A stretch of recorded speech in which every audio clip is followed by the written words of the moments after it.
today we're going to learn about your 6th geography chapter, which is Indian water resources. So this is a very fun chapter, a very small chapter in which we're going to learn about 5 major topics, which is the importance of water resources. Importance, so ಏನಕ್ಕೆ use ಆಗುತ್ತೆ ನಮ್ಮ Indian water resources, and the major rivers of India, okay, and the irrigation meaning and its need. What is irrigation? What does it mean, the word, and why do we need it? The types of irrigation and their distribution. So what are the different types, and internally how is it distributed? And then the last topic will be multi-purpose river valley projects. So what are the projects and where are they located, on which rivers?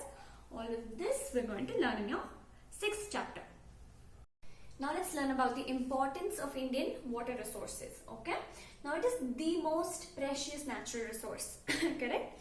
Precious andre tumba bele baluvantaha tumba mahatvada vastu, like diamond for example. So water is more precious than diamond because no life can sustain without water. Water is very important for any living being's survival, correct?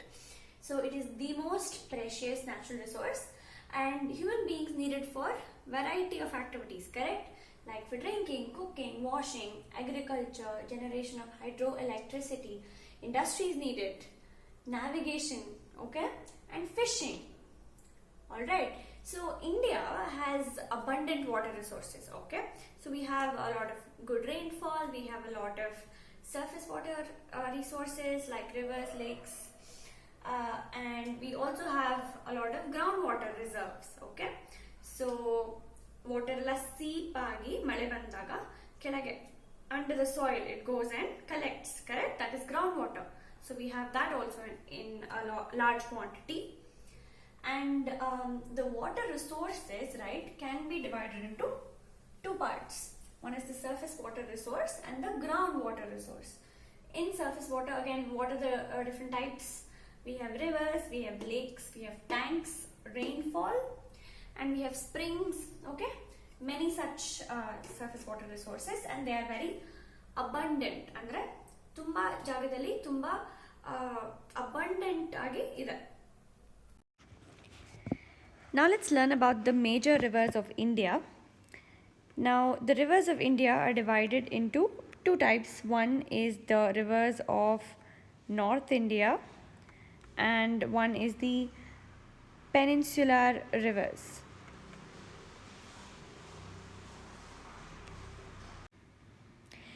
The rivers of North India are also called the Himalayan rivers because they originate from the Himalayas, and they are 3 rivers: the river Indus, the river Ganga,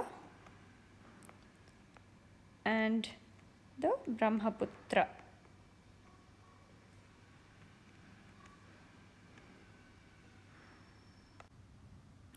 The Ganga is the largest river of India.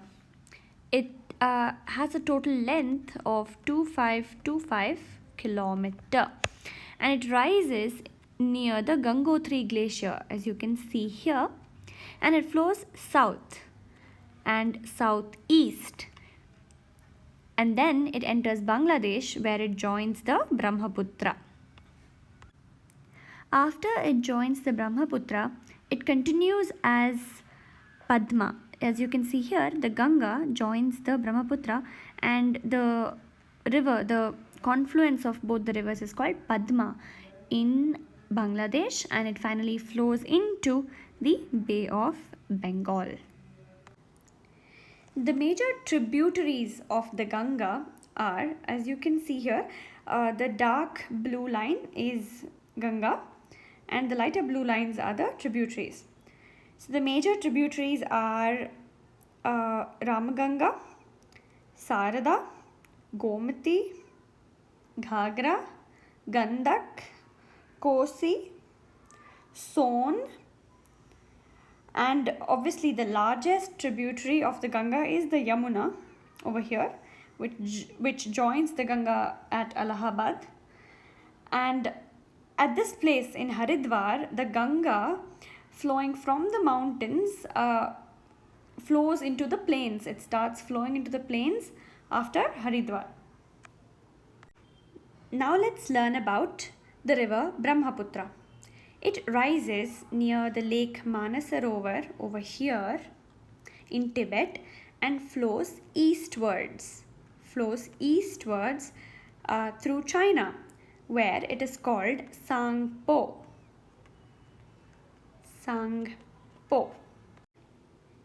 It enters India through a narrow gorge over here in Arunachal Pradesh and flows towards the west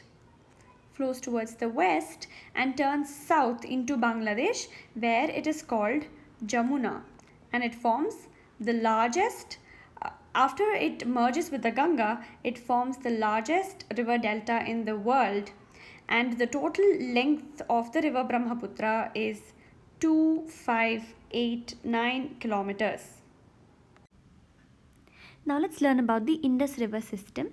The river Indus, or also known as Sindhu, rises near Mount Kailash here in Tibet, and initially it starts flowing northwest, as you can see here, northwest,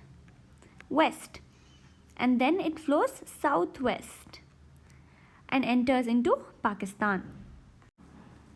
Finally, this river joins the ocean, the Arabian Sea, near Karachi. The total length of the river is 2897 kilometers, as you can see here, and out of which only 709 kilometers lies in India. The major course of the Indus River lies in Pakistan, as you can see here, and it receives many tributaries such as this Jhelum, Chenab, Ravi, Bias and Satluj. So all of these tributaries join the main river Indus in Pakistan here until it flows into the Arabian Sea. So what is a tributary? A tributary are those rivers that join a main river and it does not flow into the ocean directly. So these are the tributaries. They join Indus and they flow to the ocean, correct? So that is the meaning of tributary. The rivers of South India are called peninsular rivers because as you can see, the Deccan Plateau and the Indian Peninsula has these rivers, and unlike the Himalayan rivers or the rivers of North India, which originate from the Himalayas and which are snow fed and perennial, the rivers of South India are fed from the monsoons. They are not snow fed, and most of them rise in the western Ghats. The important rivers of South India are Mahanadi, Godavari, Krishna, Kaveri, Narmada, Tapi and its tributaries, and they can be grouped into east flowing and west flowing rivers. The east flowing rivers are those rivers that flow into the Bay of Bengal, like the Kaveri, Krishna, Godavari, Mahanadi. And the west flowing rivers are those rivers that flow into the Arabian Sea, like the Narmada and the Tapi.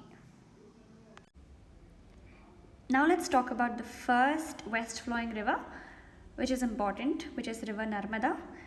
It rises here in the Amarkantak hills and it flows westwards. It flows towards the west for 1312 kilometers through a narrow gorge called the Marble Gorge, and eventually it joins the Arabian Sea.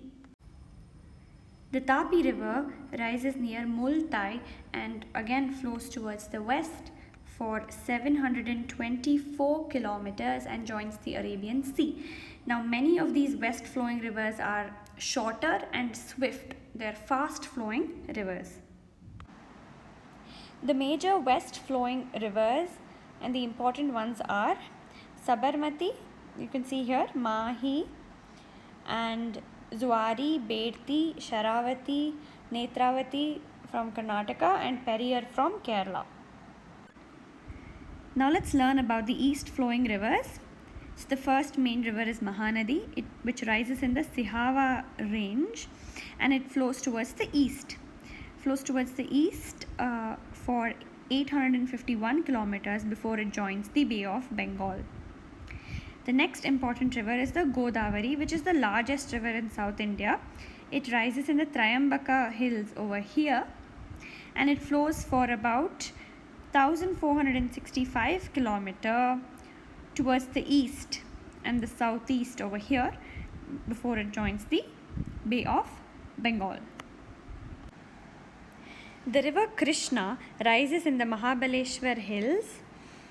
As you can see here, this is the starting point, and it flows for about 1400 kilometers before it reaches the Bay of Bengal, and it's an east flowing river. And the major tributaries of river Krishna are Ghataprabha, Malaprabha, Bhima, Tungabhadra and Koyna. The river Kaveri, which is another east flowing river, rises at Talakaveri over here in Kodagu and flows east. Okay, it flows into Tamil Nadu and joins the Bay of Bengal. And this Kaveri river has many tributaries, some of which are the Hemavati, Shimsha, Kapila, Arkavati, Lakshmanatirtha, Suvarnavati and Bhavani. Now let's learn about irrigation, the meaning and its need. Okay, so the meaning is the artificial supply of water for the purpose of agriculture is called irrigation. Aita? So artificial andre not natural, correct? So in this context we can say artificial is man-made. Okay, so the man-made supply of water, why? For the purpose of agriculture, right? So crops again, regular supply of water we have to provide, correct? So the way of providing it, right, that is called irrigation. Okay, so it's a controlled controlled amount of water they provide. Okay, why do we need this irrigation? Because India is an agricultural country, correct? So there's a lot of farmers. 70% of the occupation in India is to grow crops, correct? They are farmers. So for that, since agriculture is the main occupation, irrigation is a must, correct? And we also need irrigation because the monsoon rains are seasonal, correct? They come only in the monsoon season and they are uncertain. So you might think that it will come, this week, it might come 2 weeks later, it might not come when you exactly want it to come. So it is uncertain and it is unevenly distributed, correct? It's not going to rain evenly, 100 centimeters of rainfall everywhere, not like that, correct? So the centimeters of rainfall received in different areas they vary according to where it is present.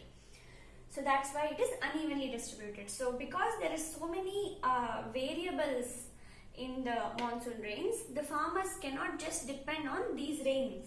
They also need to look for some other options, correct, for their crops. That's why irrigation is needed. And certain crops require regular and large water supply. So that time what will you do? You obviously need this. So crops like rice, sugarcane, etc. They require large water supply, which is why we need irrigation. Now let's learn about the types of irrigation. Okay, so in India the types are mostly wells, canals and tanks. Okay, nowadays there is also drip irrigation and newer forms of irrigation, but they are they're not very widely used. Okay, so let's learn about the three main things, which is well, canal and tanks. So in well irrigation, okay, it is the most important type of irrigation in India. Okay, Why? Because 60.7% of the total irrigated area in India is from the wells. Okay, since such a large land area is being irrigated from wells, we consider that to be the most important type of irrigation. Okay, and it is cheap and easy to dig wells. They do not require any superior technology. Okay, so since it's cheaper and it's easier, many farmers look towards well irrigation instead of the other two options. Okay, and this type of irrigation is even possible in regions of low rainfall. Why? Because in well irrigation we rely on the groundwater, correct? The aquifers, the water that has been collected due to rainfalls previously and other rivers and lakes nearby. So that store of water is what we use. We are not dependent on rainfall much. That's why we can also use it in places that receive low rainfall. And there are two types of wells. One is the open wells and the tube wells. Okay, even in open wells there are two types. One is the shallow well, other is the deeper well. So what are open wells? So basically they just dig the land, okay, and then when they find the water, they put a sort of cement or some rocks on the side so that the water is stored, and then they can use that water. So that becomes the open well. And the tube wells is so a pipe, okay, of some, let's say 30 centimeters or 30 to 50 centimeters diameter. So such pipes are used, and they can be as long as 600 meters, so 30 to 600 meters. So they put it into the land, okay, and from more than one or two aquifers you pump out that water, so that becomes a tube well. So you can't really see the water because the pipe is inserted, but in open wells you can see the water. So the well irrigation in India is mostly used in the Ganga plains, the northern plains, okay, since the land is flat and it's easier to dig wells, okay, including places like Punjab, Haryana, Uttar Pradesh, Bihar and West Bengal. So all of those states that lie in the northern plain region. And in South India we use wells in Karnataka, Andhra Pradesh, Tamil Nadu and Odisha. Now let's learn about the canal irrigation, which is your second type. So canals are basically water channels, right? So they are artificial man-made channels. They are like waterways which are taken from the river and then taken to places, farms and fields, where farmers can from that canals use it for their farms to irrigate that land. Okay, so it occupies the second place after well irrigation because it accounts for 27% of the total irrigated area. So India has the world's largest amount of land under irrigation. Okay, so out of that 27% of the total irrigated land is irrigated from the canals. Okay, and who is responsible for constructing it? The government. So the Indian government is responsible for the construction and maintenance of the canals. They also maintain it. Okay, and the canals are of two types. So you have the inundation canals and the perennial canals. What does inundation canal mean? What is the difference between them? So inundation canals, first of all, they only have water when the river overflows. Okay, when the river bed, okay, and the brim of the river is filled, and when it gets filled, all of the excess water gets into this inundation canal. Okay, now these inundation canals are also connected to the rivers, just like the perennial, but the only difference is you get water seasonally whenever the river is overflowing with water. Now the perennial canals, in those canals the water perennial itself means throughout the year, right? All through the year you have water in the canals. How come? Because they construct dams in these rivers. Okay, they construct dams, they store the water, and that water in turn is collected. It's taken as a channel from the dam to the farms, wherever they are, the fields. Okay, so since you store water, you always have water in the canals. So that is the difference. And India has one of the largest canal systems in the world. Now the canal irrigation is mostly found in these states, okay, of Uttar Pradesh, Punjab, Bihar, Madhya Pradesh, Rajasthan, Haryana, Andhra Pradesh, Gujarat, Tamil Nadu, Odisha, West Bengal and Karnataka. Okay, especially in the northern plains, it's easier to construct canals because there is many snow-fed rivers, the Himalayan river systems, from which you can easily build inundation canals or perennial canals, and that is where agriculture mostly, okay, crops can be grown extensively, correct, because it has a lot of fertile alluvial soil. So hence irrigation is a must, and that's why canals are extensively used. Now let's learn about tank irrigation, which is number 3. So what is a tank?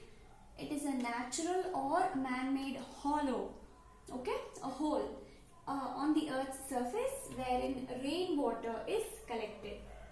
Okay, so they just it's either natural or you dig a sort of hole, a big hole in the ground, and wait for the rainwater to get collected into it, and from there you use that water to irrigate your land. Now since they are non-perennial, correct, because only when rain comes the tank gets filled. So in recent years the area under tank irrigation has been reduced to just 3% of the total irrigated land, because since rains, especially nowadays due to climate change and all of those factors, rains have become infrequent. Okay, they don't come when you want it to come. So farmers don't really want to depend on rainfall alone for their irrigation. They also want to depend on other sources. Hence, since tank depends on rainfall, they have decreased it to just 3%. Okay, and they are found in states of Tamil Nadu, Andhra Pradesh, Karnataka, Maharashtra, Odisha, Madhya Pradesh, Rajasthan and Uttar Pradesh. Okay, so now let's learn about the multi-purpose river valley projects in India. Okay, why do we not just call it a dam, and why do we call it a multi-purpose river valley project? Because when you think of dam, it's just a collection of storage place for the river water, correct, which is used for agricultural purposes.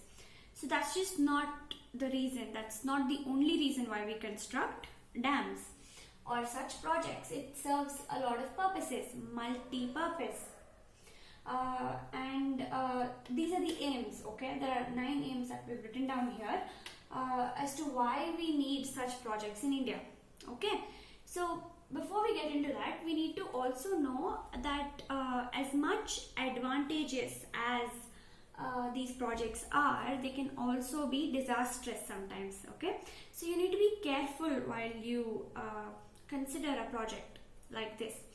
Let's say, for example, currently the Dibang Valley hydroelectric power plant is being considered by the Indian government, but there is some backlash, lots of backlash actually, because what happens is when they construct such dams, correct, they need to know, are they constructing in an earthquake zone, earthquake prone area? Because if they do that, then earthquakes can happen, a lot of disaster can ensue, can follow, and are they submerging a lot of land which is a diverse ecosystem? Like for example, in the Dibang Valley multi-purpose project, there is a lot of tropical rainforests which are at risk of getting submerged, right? So there's a lot of factors that you have to consider before you think about a multi-purpose river valley project.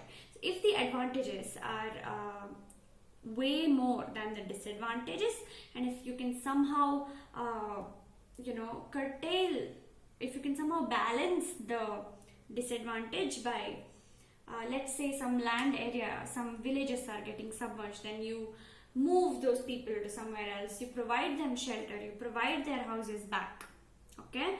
And if the dams are helping their farms, then okay, to consider all such factors.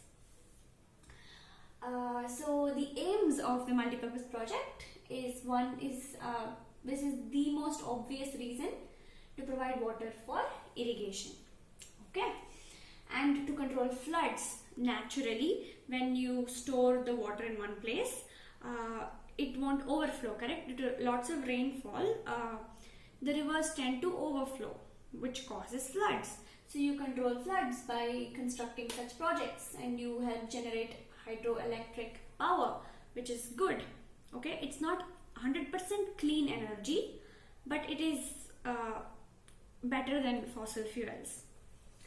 And they prevent soil erosion. Again, when the river overflows, it's going to remove the topsoil from wherever it flows. So we prevent that as well. And we to develop inland waterways and fishing. Right? In canals, when you construct dams, and in such multi-purpose projects, you also construct canals. So over there, you can have waterways, you can have some boats, doing fishing or transporting goods from one place to another. And you can provide recreational facilities, like for example the KRS Dam in Mysore, correct? So there's a lot of fountains and parks, botanical garden, and people come there, right, to witness with their families, to have a good time, and to provide water for domestic purposes and industries as well, not just irrigation, and to reclaim land for agriculture. So near these dams, so whatever land, let's say it was not being used for agriculture, now you can start using it for agriculture. You can start growing crops because you are going to get water from the projects. And then the afforestation. So let's say some amount of land is getting submerged due to construction of dams, downstream or upstream, there will be a lot of changes when you construct such projects. So that time what the government does is, if some amount of forest land is getting submerged, then they're going to take another piece of land somewhere else and then grow the same trees, okay? They're going to do afforestation, because due to these projects some piece of land is getting going bad. So they are going to try to balance it by growing trees in some other place. Now let's talk about your first multi-purpose project, which is the Damodar River Valley Project. It was the first multi-purpose river valley project in the country, and it was designed similar to the Tennessee Valley Authority, TVA, of USA. So designed similar to that. Okay, so the river Damodar was called the Sorrow of Bengal. Why was it called that? Because it was causing devastating floods during the rainy season, and it damaged the crops and the houses, and it was a terror, this particular river. So that's why the government decided to construct the Damodar Valley Project on this river and its tributaries. So the main aim of this project was to control the floods, the devastating floods. That was the main aim, and the other advantages was obviously to provide irrigation, navigation, generation of hydroelectricity, afforestation, control of soil erosion, etc. Inland fishing as well. Now this project was jointly undertaken by the government of Bihar and the government of West Bengal across the river Damodar and its tributaries. Now this project comprises of 4 dams. Okay, so one at this place here, Tilia, Konar, Maithon, and the Panchet Hill. It also has 3 thermal power stations at Bokaro, Durgapur and Chandrapura. Now let's learn about the Bhakra Nangal project. Now this, as you can see over here, is a joint venture of the states of Punjab, Haryana and Rajasthan. It is constructed over the river Sutlej, as you can see, which flows through 2 states, the Himachal Pradesh and Punjab. But the water from this dam and this multi-purpose project is being used by Punjab, Haryana and Rajasthan. Now this project comprises of 2 dams, one at Bhakra and one at Nangal. The main aims of this project is flood control, irrigation facilities and generation of hydroelectricity. The Bhakra dam is 226 meters high. 226, and it is the highest gravity dam in India and the reservoir.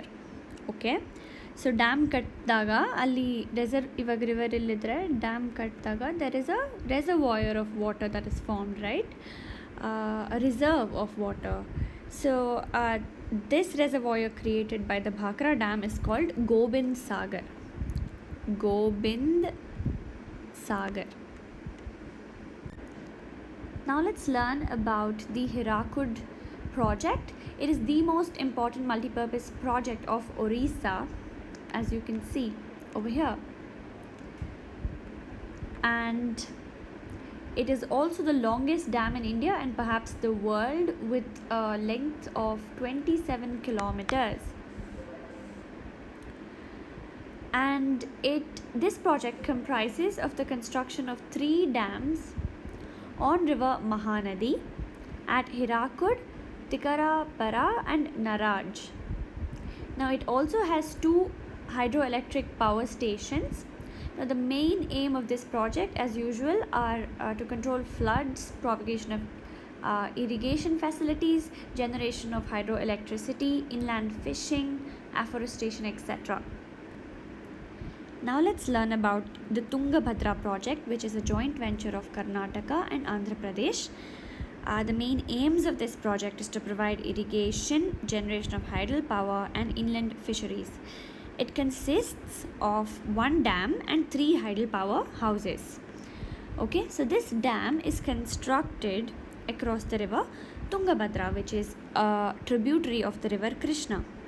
Tungabhadra is originated in Karnataka and it joins the Krishna river in Andhra Pradesh.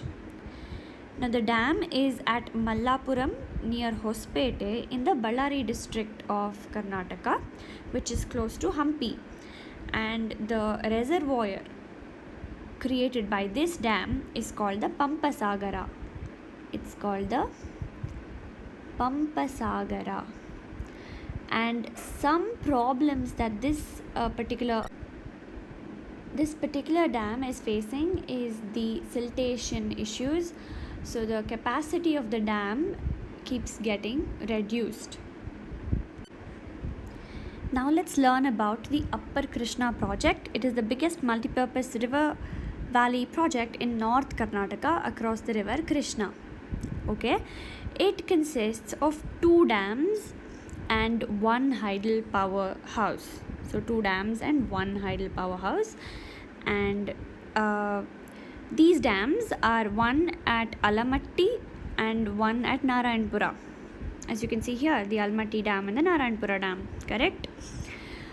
In the Upper Krishna, so these are the first 2 dams, and then there are many other projects, as you can see, and this Nagarjuna Sagar, which we'll cover later. Okay, and the main aims of this project is to generate hydroelectricity, provide water for irrigation and drinking water. The Almaty dam is constructed near the Almaty village in Basavana Bagewadi Taluk, and the Narayanapura dam is located near Siddhapura village in Muddebihal Taluk of the Vijayapura district. You need to know their geographical locations. Okay, the Almaty village and the Siddhapura village is where these two dams are present. Okay, and Bagalkote, Vijayapura, Kalburgi, Yadgir and parts of Belgavi districts benefit from this project. So most parts of northern Karnataka benefit from this project. The Nagarjuna Sagar project is built again across the same Krishna river but near Nagarjuna Konda in Telangana. Okay, and the main aims of this project is irrigation and power generation. Now let's learn about the Rehan Valley project. It is the most important multi-purpose river valley project in Uttar Pradesh. It consists of a dam built across the Rehan river, which is a tributary of the Son river, which is a tributary of the river Ganga. Alright, and the main aims of this project was flood control, prevention of soil erosion, inland fishing, providing irrigation, power generation, etc. And the reservoir created by this dam is called the Gobind Ballabh Pant Sagar.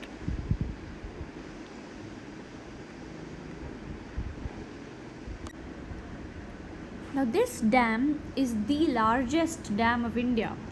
When considering volume, the Rehan dam is the largest, and the reservoir, which is the Gobind Ballabh Pant Sagar, is India's largest artificial lake.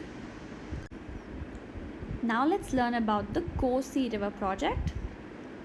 Now this river drains from the northern slopes of the Himalayas, as you can see over here, in Tibet and the southern slopes of Nepal, and then it reaches northern Bihar, where it branches into distributaries before joining the Ganga river. Correct? So this Kosi is a tributary of the Ganga. Now this river has shifted its course, okay, the course of flow in the last 200 years or so, and it's slightly unstable in nature. Okay, it carries heavy silt in the monsoon season and it floods India a lot. So that's why it's called the sorrow of Bihar. Now the Kosi project is an international project. It's a joint venture of India and Nepal. A dam is built across the river Kosi near Hanuman Nagar in Nepal, and the main objectives is to flood control. Is to control the floods that is caused by the fury of the Kosi river annually, and to provide irrigation, hydel power generation, fishing, etc. Now this project has been executed by India, meaning India was the one that constructed everything, took care of all the development, but the benefits is shared by both India and Nepal.